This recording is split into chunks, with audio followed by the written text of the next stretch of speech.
एक औरत रहा करती थी। उसका नाम कोमोलिका था और वो 9 बेटियों की एक दयालु और प्यार करने वाली माँ थी। कोमोलिका एक विशाल जंगल के बाहरी इलाके में एक छोटे से गांव में रहती थी, जिसके बारे में कहा जाता था। एक दिन कोमोलिका अपनी बेटियों के साथ किसी जंगल के पास से गुजर रही थी। अचानक से एक तेज धूल की हवा उनके पास से गुजरती है। मेरी बेटियों, ध्यान से, तुम सब अपनी आंखें बंद रखना, कहीं ये धूल तुम्हारी आंखों में चली जाए। जैसे ही धूल की हवा गुजर जाती है, तभी कोमोलिका और उसकी बेटियों को अपने अंदर कुछ एहसास होता है। ये मुझे क्या हो रहा है? धूल की हवा गुजरने के बाद मुझे अपने अंदर बदलाव क्यों महसूस हो रहा है? कोमोलिका इस बदलाव को समझ जाती है। तुम सब घबराओ मत मेरी बच्चियों, प्रकृति ने हम पर एहसान किया है, क्योंकि हम इस जादुई जंगल की तरफ से गुजरे, हमारे अंदर विशेष शक्ति आ गई। हाँ माँ, तुमने सही कहा। तभी अचानक से दिव्या अपने जादू से बारिश ले आती है और फिर आसमान से बर्फ गिरने लगती है। ठीक है, अपनी शक्ति का ठीक से इस्तेमाल करो और इस मौसम को वैसा ही करो जैसा पहले था। कुछ ही देर बाद वहाँ पर एक शेर गुर्राता है। अरे नहीं, इससे पहले कि ये शेर हम पर हमला करे, हमें यहाँ से जल्दी निकलना होगा। तभी वो शेर उनके सामने आ जाता है। माँ, आप घबराओ नहीं, मैं इसे अपनी शक्तियों से हरा सकती हूँ।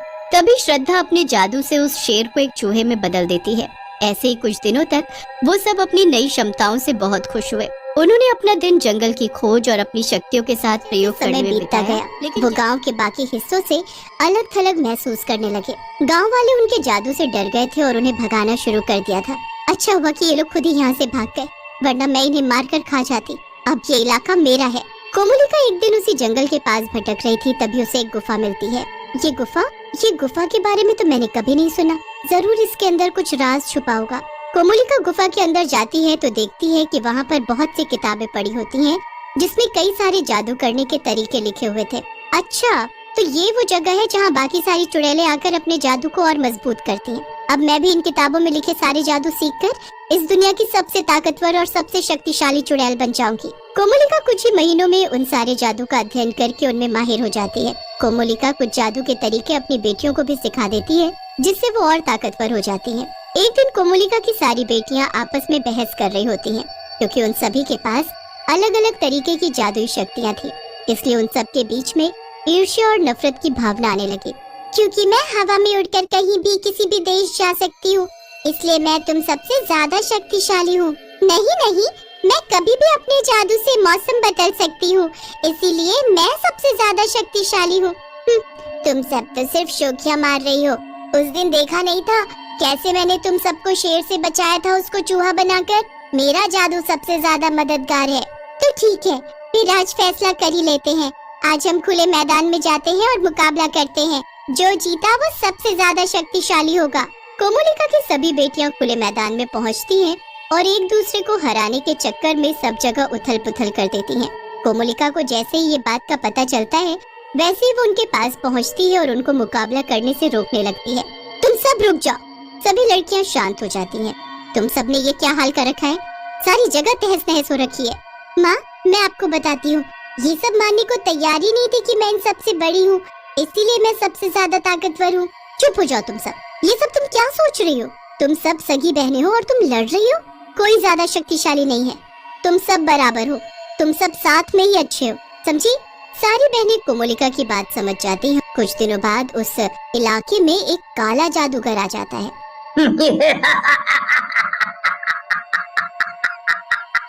तो ये है वो जादुई जगह। यही तो है वो जगह जहाँ राज करने का मेरा बरसों का सपना था। कोमोलिका को जैसे ही जादूगर के आने का पता चलता है, वैसे ही वो उससे मिलने जाती है।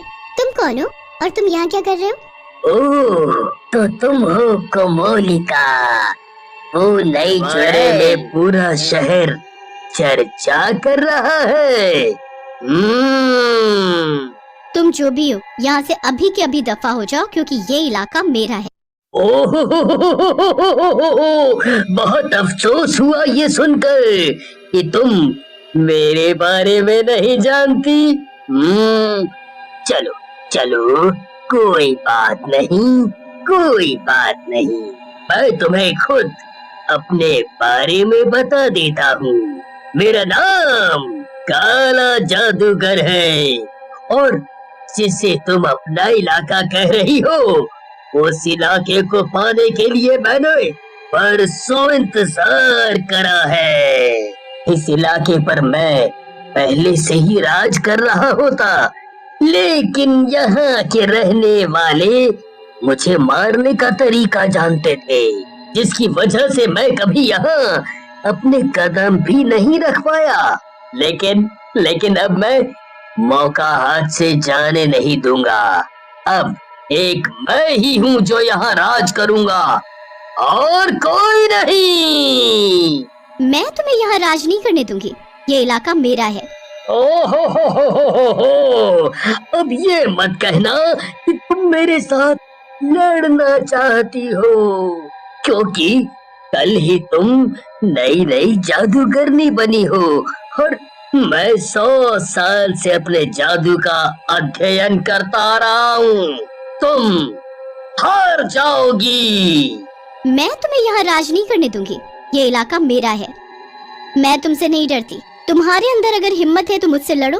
काले जादूगर और कोमोलिका के बीच में बहुत ही भयानक युद्ध हो रहा होता है। हालांकि कोमोलिका ताकतवर चुड़ैल थी और उसने अपने जादू का अध्ययन किया था, लेकिन काला जादूगर कोमोलिका से ज्यादा शक्तिशाली था। काला जादूगर अपनी शक्ति से कोमोलिका को मारकर बेहोश कर देता है।